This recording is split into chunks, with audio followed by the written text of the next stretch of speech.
ধারাবাহিকের নতুন পর্বতে দেখতে পাওয়া যায় ঋষি আজ উজিকে বলে, আমাদের সবাইকে সারপ্রাইজ দিতে তোমার দিদি কিন্তু সবার আগে পৌঁছে গেছে, চলো এবার আমরাও বেরিয়ে পড়ি। এরপর দেখা যায় ঋষি ব্যানার্জির গাড়িতে করে চলে যায় উজি আসানসোল।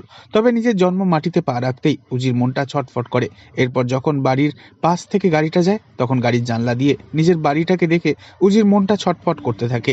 উজির চোখে চলে আসে জল। অন্যদিকে দেখা যায় নিশা, সে বাবার মৃত্যুর বদলা নিতে এবার উঠে পড়ে লাগে।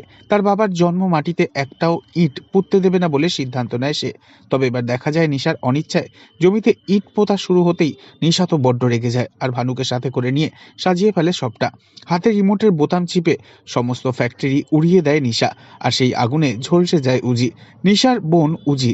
উজি আজ বড় বিপদের মুখে। উজিকে বিপদ থেকে বাঁচাতে ঋষি ব্যানার্জি উজিকে নিয়ে আসে হসপিটালে। তবে কি এবার মৃত্যুকে এত কাছাকাছি দেখে সত্যি সত্যি বদলাবে নিশার ভাবনা চিন্তা? আর তারপরেই কি অনুতপ্ত নিশা সৎপথে ফিরে আসবে?